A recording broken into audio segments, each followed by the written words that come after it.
కేవలం దేవుని సంగతులు మాత్రమే చెప్పి ముగించాలని నేను ఈ మ్యాటర్ ఎత్తుకోవాలా. ఇంత విన్న మనం ఏమై ఉండాలని దేవుడు కోరుకుంటున్నాడో ఆ సందేశం కూడా ఒక్క మొక్క మనం విందాం. అది అసలు మ్యాటర్.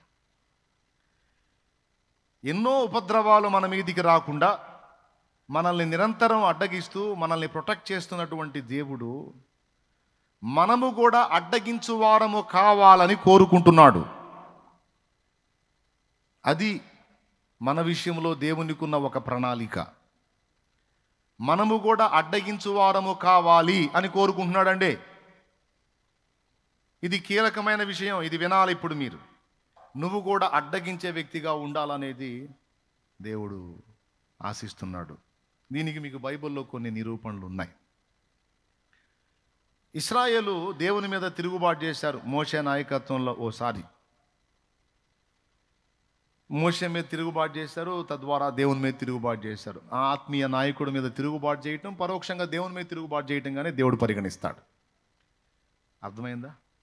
మళ్ళీ చెప్పేదా? ఆత్మీయ నాయకుడి మీద తిరుగుబాటు చేయటం పరోక్షంగా దేవుని మీద తిరుగుబాటు చేయటంతోనే దేవుడు పరిగణిస్తాడు. మోషే మీద తిరగబడ్డారు, ఫలితంగా దేవుని మీద తిరుగుబాటు చేసినట్టు దేవుడు ఫీల్ అయ్యాడు, పట్టించుకున్నాడు దేవుడు. తెగులు రేగింది ఇశ్రాయేల్లో, పెద్ద తెగులు రేగి పిట్టలు రాలినట్టు రాలిపోతున్నారు. చూస్తానే పిట్టలు రాలినట్టు రాలిపోతున్నారు. ఇది మోషేకి అర్థమైంది. వెంటనే మోషే ఒక కేక వేస్తాడు అహరోన్ని. అహరోను అహరోను అహరోను ధూపార్తి తీసుకొని తెగులు సోకిన వ్యక్తుల మధ్యకి, తెగులు సోకినటువంటి వ్యక్తుల మధ్యలోకి వెళ్ళిపో. తెగులు సోకిన ప్రదేశానికి మధ్యలో నిలబడు. దేవుని కోపం రగులుకుంది, నువ్వు వెళ్ళి ఆయనను శాంతపరచు, ఆయనను అడ్డగించు అహరోను అని కేకేస్తాడు. వెంటనే భలే స్పీడ్గా అహరోను పని చేస్తాడు. ఒక ప్రాంతానికి తెగులు సోకిద్ది, ఇక రెండో ప్రాంతానికి అది విస్తరిస్తూ ఉంటుంది. ఈ రెండిటి మధ్యలోకి ఎంటర్ అయ్యి ధూపార్తి చేబుని దేవుని వైపు చూస్తాడు. దేవా శాంతించు, నువ్వు కోప్పడితే ఈ ప్రజల్లో ఒక్కడు మిగలడు, శాంతించు నాయన, కనికరించు, జాలిపడు, కృపజూపు, వారిని బ్రతకనివ్వు అని ఆయన ధూపార్తి చేత పట్టుకొని మధ్యలో నిలబడితే ఆ తెగులు నిలిచిపోయెను అని రాసుంది. ఎక్కడ రాసుందో ఏమన్నా చెప్పగలరా?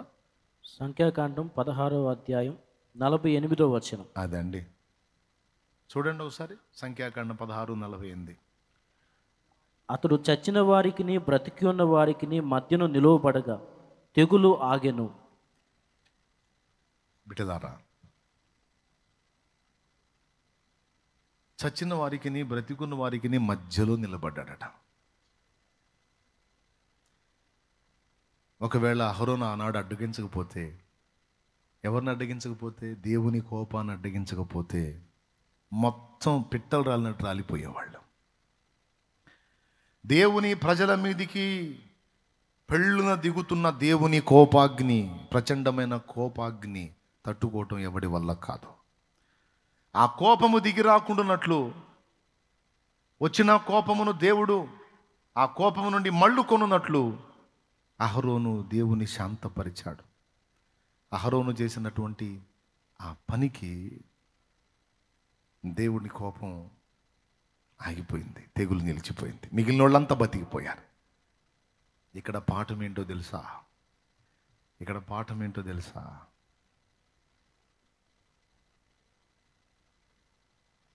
ప్రజల మీదకి వచ్చేటువంటి నాశనమును మనము అడ్డగించకపోతే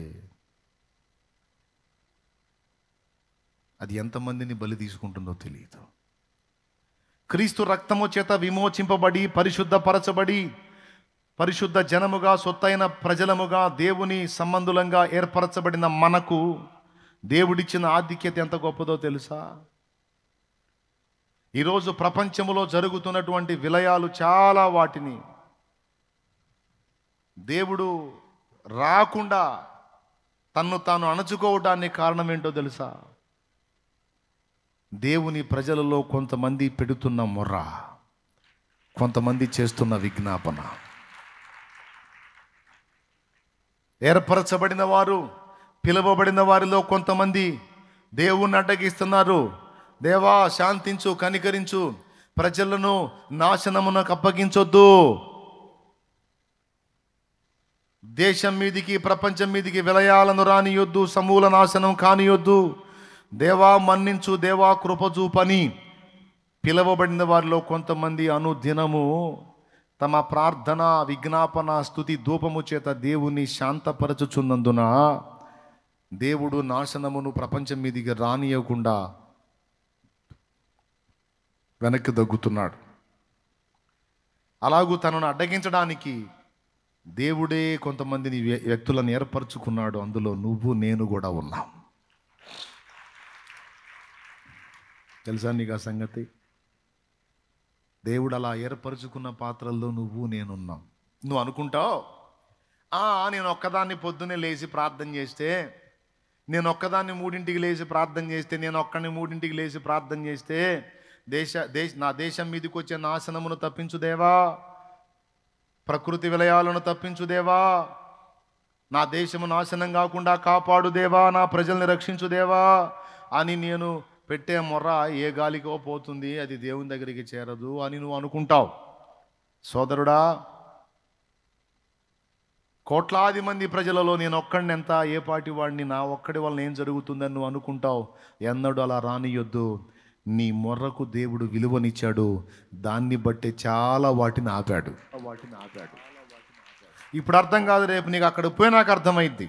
దేవుడే చెప్తాడు, నువ్వు ఆ జామున లేచి చేసిన ప్రార్థన విని, ఇదిగో ఇన్ని కీడులు రాకుండా నేను అడ్డగించాను, లేకపోతే వచ్చేయి చాలామంది నాశనం అయ్యేవాళ్ళు, అవి రాకుండా ఆపడానికి కారణం ఎవరో తెలుసా? నువ్వే అంటాడు. అలా అడ్డగించే వాళ్ళలో మనం ఉండాలనేది దేవుని కోరికే. ప్రజల మీదికి నాశనం రాకుండా మనం అడ్డగించడానికి కూడా పిలవబడ్డాం. హల్లెలూయా. యెరూషలేమా, నీ ప్రాకారముల మీద నేను కావలి వారి నుంచి ఉన్నాను, రేయైనా పగలైనా వారు మౌనముగా ఉండరు అన్నాడు. మరి ఏం చేస్తారు? నా కోపము మీ మీదికి రాకుండా, నాశనము మీకు కలగకుండా వారు అడ్డగిస్తూ ఉంటారు. నేనే ఏర్పరిచాను వాళ్ళని, అడ్డగించు వారిని. బిడ్డలారా, ఇది మొదటి సంగతి. అహరోను చేసిన పరిచర్య, ప్రధాన యాజకుడైన అహరోను రొమ్ము మీద ఇశ్రాయేలు 12 గోత్రాల పతకమును మోస్తాడు. అది ఎక్కడ కట్టుకోమన్నాడో తెలుసా? దైవజనులు గుర్తించాలి ఈ విషయాన్ని. ఇక్కడ కట్టుకోమన్నాడు 12 గోత్రాల పథకాన్ని. అంటే దాని అర్థం ఏంటో తెలుసా? ఇశ్రాయేలు 12 గోత్రాలకు చెందినటువంటి ప్రజలందరినీ నువ్వు ఇక్కడ మొయ్యాలి అహరోను, నీ గుండెల మీద మొయ్యాలి అని.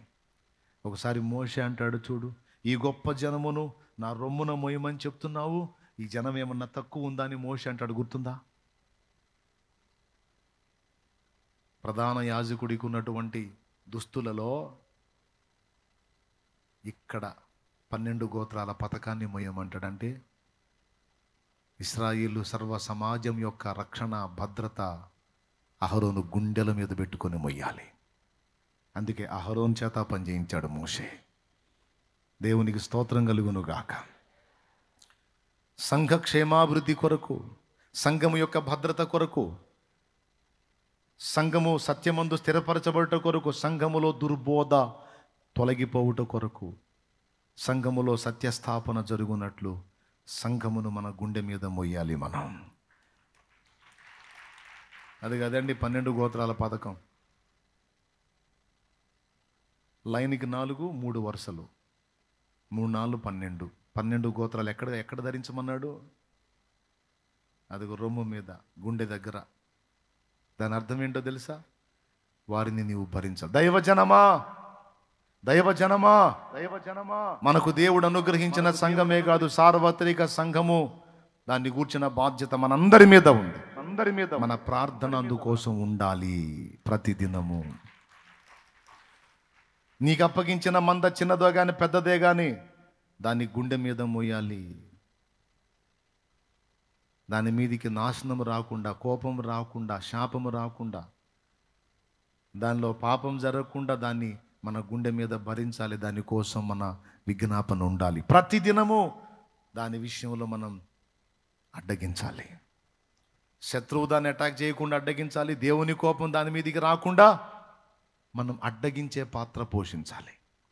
దేవునికి మహిమ కలుగును గాక. హల్లెలూయా.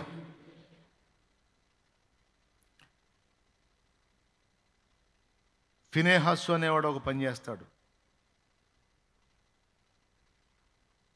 ఇశ్రాయేలు పాపం చేసి వాళ్ళ మధ్య తెగులు రేగి మళ్ళా చచ్చిపోతున్నప్పుడు అహరోను మనమడు ఎలియాజరు కుమారుడు ఫినెహాసు దేవుని సముఖములో అక్రమంగా ప్రవర్తిస్తున్న వారిని హతము చేసి ప్రాయశ్చిత్తము చేసి దేవుని కోపము నుండి దేవుడు మళ్ళుకునేటట్టు చేస్తాడు. అక్కడ ఏమని చెప్తాడంటే ప్రాయశ్చిత్తము చేశాడంటాడు.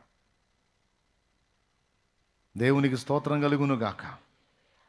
అక్కడేం చేశాడు ఫినెహాసు? ప్రాయశ్చిత్తం చేశాడు. కాబట్టి అతనితో నా నిబంధన స్థిరపరుస్తాను, నేను చూచి ఓర్వలేని దాన్ని ఫినెహాసు కూడా చూచి ఓర్వలేకపోయాడు అని దేవుడు సంతోషపడి కోపం నుండి మళ్ళుకుంటాడు. అక్కడ ప్రాయశ్చిత్తం. ఇక్కడేమో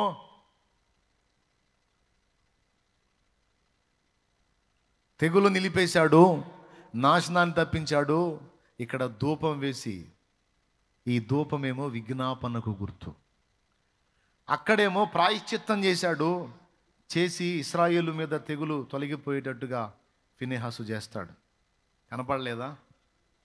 25వ అధ్యాయం, సంఖ్యాకాండం 25వ అధ్యాయం 13వ వచనం. అది నిత్యమైన యాజక నిబంధనగా అతనికిని అతని సంతానమునకును కలిగి ఉండును. ఏలయనగా అతడు తన దేవుని విషయమందు ఆసక్తి గలవాడై ఇశ్రాయేలీయుల నిమిత్తము ప్రాయశ్చిత్తము చేసెను. అది ఏం చేశాడని ఉంది? ప్రాయశ్చిత్తం చేశాడంట. అక్కడ అహరోను ఏం చేశాడు? ధూపార్తి చేబుని దేవుణ్ణి శాంతపరిచాడు. ఇక్కడ ప్రాయశ్చిత్తం చేశాడు. హల్లెలూయా. ఆ రెండిటికి రెండు సంగతులు ఉన్నాయి. అదేమో విజ్ఞాపనకు స్తుతికి గుర్తయితే ఇదేమో ప్రాయశ్చిత్తం. మరి ఇప్పుడు మనం సంఘానికైనా సమాజానికైనా ప్రాయశ్చిత్తం ఎలా చేయగలం? నాడు ఫినెహాసు చేసింది ఒకటి, తర్వాత ప్రత్యక్ష గుడారములో అహరోను యాజకుడుగా ఉండి చేసే ప్రాయశ్చిత్తం ఒకటి. అదేంటో తెలుసా? పశువు యొక్క రక్తమును తీసుకొని ఇశ్రాయేలు యొక్క పాపముల నిమిత్తం ప్రాయశ్చిత్తముగా బలి జరిగించుట. ఆ బలి రక్తమును తీసుకొని అతి పరిశుద్ధ స్థలములో ప్రోక్షించుట ఇశ్రాయేలుకు ప్రాయశ్చిత్తము చేయుట. ఇశ్రాయేలు విషయములో దేవునికి ప్రాయశ్చిత్తము చూపుట. మరి ఇప్పుడు మనం ఎట్లా చేయగలం ప్రాయశ్చిత్తం అంటే? ప్రతి దినము మన మోకాళ్ళుని యేసు రక్తమును సంఘం మీదికి ప్రోక్షించుట, యేసు రక్తము సంఘమునకు ఆపాదించుట ద్వారా మనం ప్రాయశ్చిత్తం చేయగలం.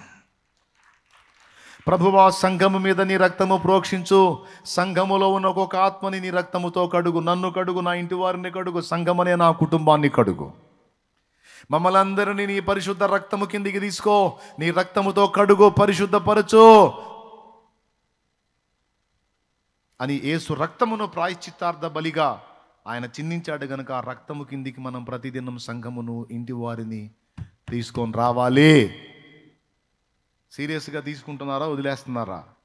దేవుని బిడ్డలారా, ప్రతిదినం మనం చేయాల్సిన ప్రార్థన ఇది. స్తుతి, విజ్ఞాపన, వీటితో పాటు రక్తము కిందికి ప్రజలను తెచ్చుట. ఏమైనా అర్థమైందని నేను చెప్పింది మీకు?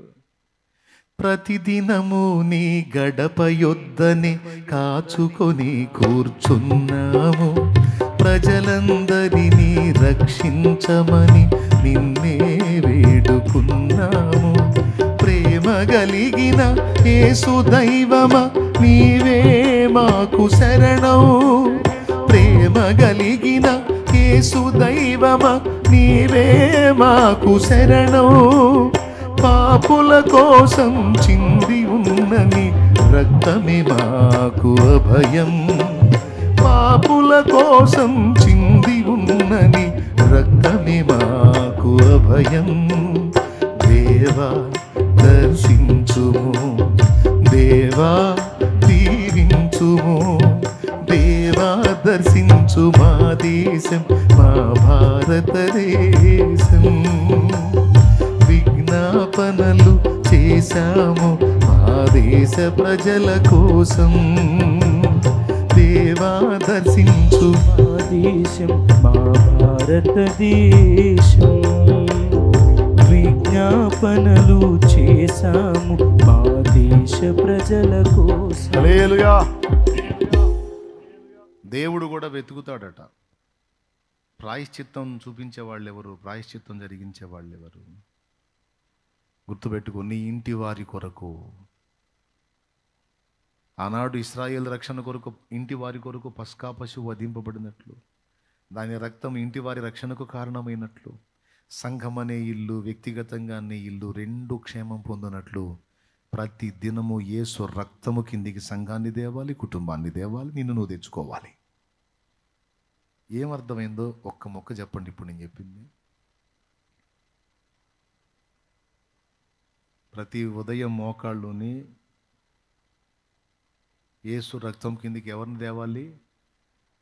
సంఘము అనే ఇంటిని, వ్యక్తిగతంగా నీ ఇంటిని, ఆఖరికి నిన్ను కూడా ఖచ్చితంగా నువ్వు తెచ్చుకోవాలి. ఎందుకంటే యేసు రక్తము మనకు భద్రతా వలయం. అర్థమైందా? నీ రక్తముని పాడంలే ప్రాకారము చేసి కాపాడుకుంటివి నన్నింతకాలం. ఆశ్రయమే నీ రక్తమే, నా జీవిత ఆధారమే. అదే దాని అర్థం. ఈ విధంగా మనం చేయటం ద్వారా ఇంటి మీదకి, సంఘం మీదకి, మన మీదకి వచ్చే చాలా ఉపద్రవాల నుంచి తప్పించబడతాం. విజ్ఞాపన, స్తుతి, ధూపం. కొంతమంది ప్రార్థన అనగానే ఏకంగా ప్రార్థన మాత్రమే చేసి సర్దుకుంటారు. ప్రార్థన గంప నిండిద్ది, స్తుతుల గంప నిండదు. స్తుతి ధూపం ఉండాలి. స్తుతి ధూపం, స్తుతే. స్తుతి ఆరాధన. ఒక పాట పాడుకోవటమో, స్తోత్రాలు చెప్పుకోవటమో, స్తుతించటమో, కాసేపు నాయన చేసిన మేళ్ళన్నిటిని బట్టి స్తుతించటం, కీర్తించడం, మయంపరచడం అనేవి చేయాలి. తృప్తిగా దేవుణ్ణి స్తుతించుకున్న తర్వాత అప్పుడు విజ్ఞాపన మొదలుపెట్టు. మొదట దోషములను ఒప్పుకొనుట, రెండవది స్తుతించుట, దేవుడు చేసిన ఉపకారములన్నిటిని బట్టి కృతజ్ఞతాస్తుతులు చెల్లించుట, మూడవది సంఘం కొరకు, నాలుగవది దేశం కొరకు, ఐదవది నశించిపోతున్న ఆత్మల కొరకు, ఆరవది నీ వ్యక్తిగత కుటుంబం కొరకు, ఏడవది పరిశుద్ధాత్మ అభిషేకం కొరకు, ఆత్మ నడిపింపు కొరకు, శత్రువు మీద జయం కొరకు నువ్వు ప్రార్థన. ఇది 7 అంశాలు దేవుడు నాకు నేర్పిన ప్రార్థన. దేవుని సముఖంలో నేను సిద్ధపరచుకున్న ప్రార్థన. అర్థమైందా? ఇది రెగ్యులర్గా నేను మీ చేత చేపిస్తూ ఉంటాను. అందులో మొదటిది ఒప్పుకోలైతే రెండవది స్తుతి. స్తుతుల గంప ఎంతమంది నింపుతారు? దూతల గంపలు తీసుకొని వస్తే ప్రార్థనల గంప సమృద్ధిగా నిండిద్ది, కానీ స్తుతుల గంప నిండదు. పాపం స్తుతి గంప తెచ్చిన దూత ఒట్టిగా పోవటమే. ఏమిటయా నీ పాత్రలో స్తుతులు లేవు అంటే వాళ్ళు అంతే చెల్లించారు తండ్రి. నిజంగా ఇలా జరిగిద్దా? మన ప్రార్థనలు, స్తుతులు దూతలు తీసుకొని వెళ్తారా? బైబిల్లో చూపిస్తారండి. చూడు, ప్రకటన గ్రంథం 8వ అధ్యాయం తీసుకో. మొదటి వచనం నుంచి చదువు. ఆయన 7వ ముద్రను విప్పినప్పుడు పరలోకమందు ఇంచుమించు అరగంట సేపు నిశ్శబ్దముగా ఉండెను. అంతటి నేను దేవుని ఎదుట నిలుచు 7 దూతలను చూచి తిని. ఆ తర్వాత 7 బూరలు వాళ్ళకి ఇవ్వబడతాయి. ఎన్ని వద్దులే గానీ. మరియు సువర్ణ అయ్యా 3వ వచనం నుంచి చదువు నానా.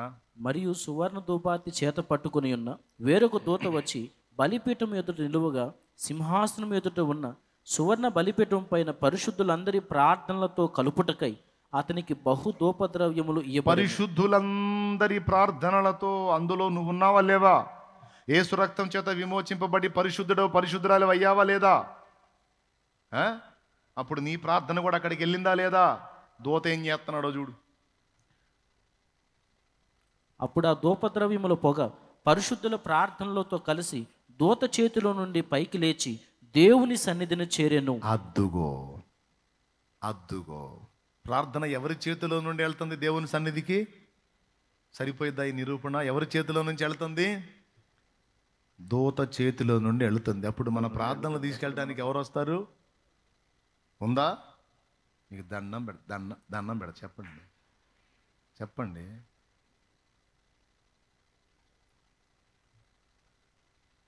ఉందా? అది అంటే నువ్వు మోకాళ్ళు నిన్నప్పుడు ఖచ్చితంగా నీ ప్రార్థన గైకొనటానికి దూతలు వస్తారు. ఈ గంప నిండిది, ఈ పాత్ర నిండిది, ఆ పాత్ర నిండదు. ఏ పాత్ర? స్తుతుల పాత్ర. ఆయన మనం చేసే స్తుతి ఏందో, మన ప్రార్థన ఏముందిలే అన్న. ఆయన పరిశుద్ధుడని కెరూబులు, శరాబులు, దూతలు, మహాదూతల చేత నిత్యము కొనియాడబడుతుంటే వాళ్ళు చేసే స్తుతిలో మనం చేసేది ఏ మూలకన్నా? మనం చేయకపోయినా నడిచిద్దని అంటే వింత ఏంటో తెలుసా? వాళ్ళు అంత స్తుతించినా వాళ్ళ దాన్ని ఆయన పట్టించుకోడు. వాళ్ళు చేస్తున్నారు, అది వింటాడు, అది వేరే సంగతే. కానీ ఈ భూమి మీద నుండి నువ్వు నేను మనం చెల్లించే స్తుతిని దేవుడు ఇంకా విలువైందిగా పరిగణిస్తాడు. ఎందుకు చెప్పు? ఎందుకు అక్కడున్న స్తుతికి తక్కువ విలువ, ఇక్కడున్న స్తుతికి ఎక్కువ విలువ? చెప్పును. అక్కడేమో అనుకూల స్థలం, అక్కడ ఉందంతా దేవుని ప్రపంచం, దేవుని ప్రజలు, అంతా దేవుని వ్యవహారం, అంతా అక్కడ దేవుని దూతలు, అంతా ఆయన మహిమ, అక్కడ ఆయన స్తుతే. కానీ ఈ లోకం దుష్టుని యందున్నది.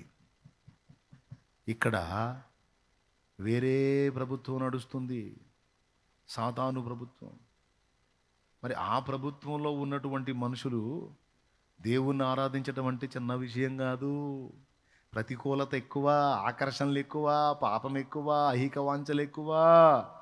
ఇలాంటి ప్రతికూల ప్రపంచములో నుండి సాతానుకు మహిమ రాకుండా ఇక్కడ నుండి వాడి రాజ్యములో నుండి దేవునికి మహిమ వెళుతుందంటే ఆ మహిమ చెల్లించే బిడ్డ ఎన్నిటిని తట్టుకొని ఎన్నిటిని దాటుకొని చెల్లిస్తున్నాడో దేవుడికి తెలుసు. ఏమన్నా అర్థమైందా నేను చెప్పింది? అందుకే ఒక పాటలో పాడుకున్నా. పాటలు ఎక్కువ అవుతున్నాయని పాడట్లా, కానీ ఇది పాడతా. కెరూబులు, శరాపులు, మా దూతలు నిత్యము నిన్ను స్తుతింపగను. కెరూబులు, శరాపులు, మా దూతలు నిత్యము నిన్ను స్తుతింపగను.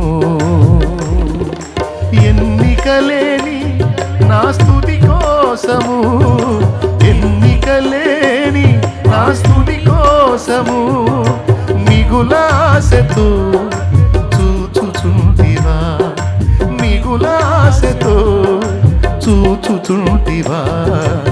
ఆరాధనే చెయ్యనా,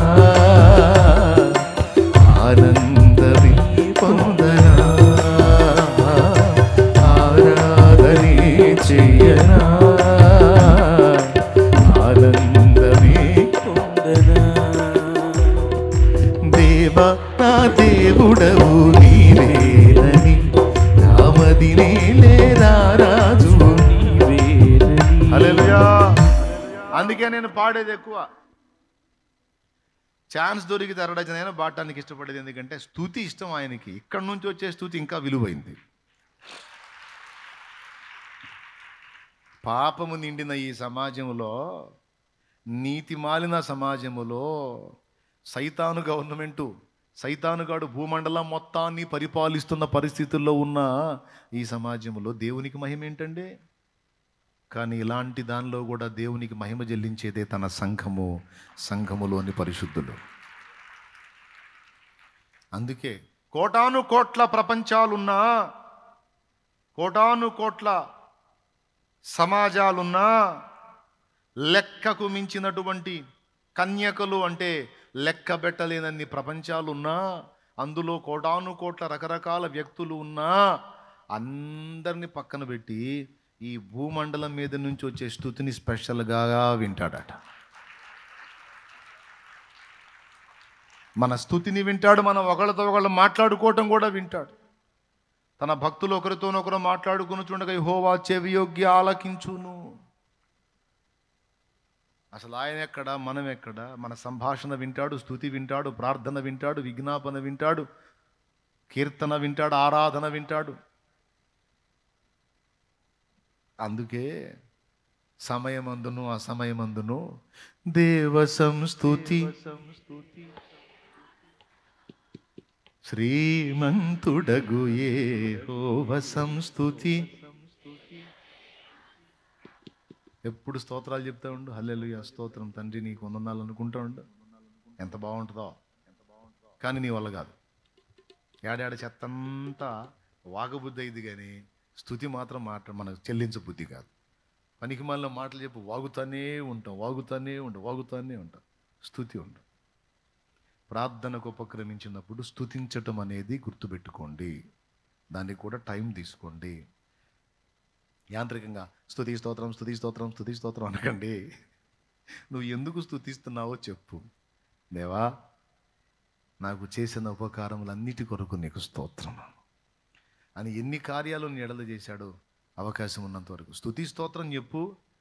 అండ్ ఏదన్నా కార్యాలను గుర్తు చేసుకుంటా చెప్పు, అర్థవంతంగా ఉంటుంది. అంతేగాని టేప్ రికార్డ్ ఆన్ చేసినట్టు, సీడీ పెట్టినట్టు, మెమరీ కార్డులో హల్లెలూయా అని వచ్చినట్టు యాంత్రికంగా చేయవకు. చండాలంగా ఉంటుంది. హార్ట్ఫుల్గా, హృదయపూర్వకంగా నాకు ఆహారం ఇచ్చావు. ఎంతోమంది ఆహారం లేక అల్లాడుతుంటే నాకు నీ పిడికిలి విప్పి నాకు, నా బిడ్డలకి, నా ఇంటి వారికి అంత అన్నం పెట్టావు, స్తోత్రమయ్యా. వస్త్రం ఇచ్చావు, స్తోత్రమయ్యా. ఆరోగ్యం ఇచ్చావు, స్తోత్రమయ్యా. ఆయుష్నిచ్చావు, స్తోత్రమయ్యా. రక్షణ కోసం ప్రాణమే పెట్టావు, స్తోత్రమయ్యా. ఫలానా విజ్ఞాపన విని జవాబిచ్చావు, స్తోత్రమయ్యా. నా ప్రార్థనలు ఎన్ని విని జవాబిచ్చావో స్తోత్రమయ్యా అని స్తుతిస్తూ మహింపరచు. వెళ్ళిద్ది. స్తుతుల గంప నిండాలి, స్తుతుల పాత్ర నిండాలి. ఓకే, అయిపోయింది. మనం అడ్డగించు వారము కావాలి. మన సాటి సహోదరుల మీదకి వచ్చేటువంటి శాపమును మనం అడ్డగించే వారమై ఉండాలి. అడ్డగించాలి. దేవునికి స్తోత్రం కలుగునుగా. కూర్చోమా, అయిపోయినాక చెప్తూ కానీ.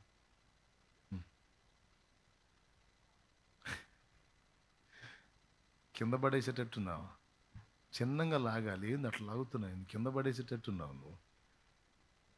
నేను చెప్పిన అర్థమైనా నీకు? తప్పకుండా వాటిని ఫాలో అవ్వ బిడ్డ. మన సహోదరులు దారి తప్పి పతనం వైపు నడుస్తుంటే వాళ్ళని అడ్డగించి ఎట్లనైనా దైవిక ప్రేమతో వాళ్ళని దేవుని యొద్దకు నడిపించే వారంగా ఉండాలి. సువార్త ప్రకటన ద్వారా సాతాను మనుషుల్లో చేసే నాశనాన్ని అడ్డగించే వారమై ఉండాలి.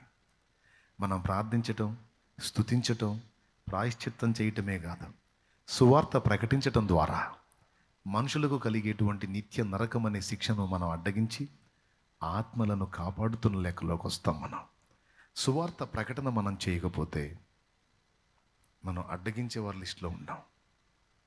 ప్రకటించాలి. ఎంతమందికి నువ్వు పరిచయం చేయగలవు యేసయ్యను గురించి?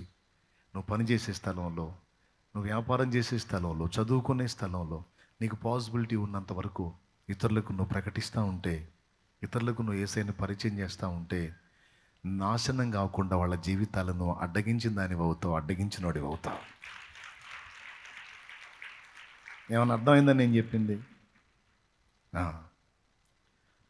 ఇతరులకు క్రీస్తును పరిచయం చేయటం ద్వారా ఆత్మహత్యలను అడ్డగించిన దానివి అవుతావు. ఇతరులకు క్రీస్తును పరిచయం చేయటం ద్వారా కుటుంబాలు నాశనం కాకుండా, ఎందుకంటే ఒక్కడు వ్యసనపరుడు అయి ఉంటే కుటుంబం మొత్తం నాశనం. ఒక్క తాగుబోతుంటే ఇల్లు మొత్తం రోడ్డు పాలైతే, నీ సువార్త వల్ల ఒక తాగుబోతు మారితే ఆ ఇంటి మొత్తాన్ని నాశనం కాకుండా అడ్డగించిన దానివి నువ్వే. నువ్వు పరిచయం చేసే దేవుని మాటలు, దేవుని ప్రేమ, యేసు నిన్ను ప్రేమిస్తున్నాడు తల్లి, ఆయన నీ కోసం ప్రాణం పెట్టాడు అని నువ్వు ప్రకటించే దేవుని మాట ఒక మనిషి బతకడానికి ఆధారమైతే ఒక ఆత్మహత్య ఆగిపోవచ్చు. ఒక ఆత్మహత్య ఆగిపోవచ్చు. దేవుని కృప చూడండి. ఇక్కడ ఉండి నేను ప్రకటించినవి చిన్న చిన్న పీసెస్గా చేసి షార్ట్ మెసేజ్గా పెట్టినాయి, ఎంతోమందికి వెళ్ళినాయి. ఎంతోమంది ఆత్మహత్యల నుంచి కాపాడబడ్డామన్నా అని ఫోన్లు చేసేవాళ్ళు, మెసేజ్లు పెట్టేవాళ్ళు, వచ్చి కలిసి చెప్పిన వాళ్ళు. దేవుడు నిన్ను ప్రేమిస్తున్నాడమ్మా, నీకోసం చనిపోయిన వాడు ఉండగా నువ్వు చావాల్సిన అవసరం లేదని పరిచయం చేసిన వాక్కు ఒక వ్యక్తి చావకుండా అడ్డుపడిందంటే, మరి నువ్వు నోరు తెరిచి ఇతరులతో మాట్లాడితే, యేసయ్య వాక్కు నలుగురికి అందిస్తే ఎన్ని ప్రాణాలు కాపాడబడితే ఒక్కసారి ఆలోచించు. ఏమంటావు? నిజమా కాదా? నువ్వు ప్రార్థించుట ద్వారా, స్తుతించుట ద్వారా, ప్రాయశ్చిత్తం చేయటం ద్వారా, సువార్త ప్రకటించుట ద్వారా, నీ సహవాసం ద్వారా కొంతమంది ఆత్మీయతలో పతనం కాకుండా నీ స్నేహం ద్వారా కాపాడతావు. సోదరి, మరో సోదరుని నువ్వు అలా బలపరచగలవు. సోదరుడా, మరో సోదరుని నీ స్నేహం ద్వారా వానికి ఆత్మీయత నేర్పగలుగుతావు, భక్తి నేర్పగలుగుతావు, ప్రార్థన నేర్పగలుగుతావు, పతనమయ్యేవాడిని బలపరచగలుగుతావు. ఈ విధంగా అడ్డగించే లిస్టులో మనం ఉండాలి. మన దేవుడు అడ్డగించే దేవుడు, మనం కూడా అడ్డగించే వారం కావాలి. అలాంటి మనసు, అలాంటి భారం మనందరికీ నా తండ్రి దయచేయునుగాక.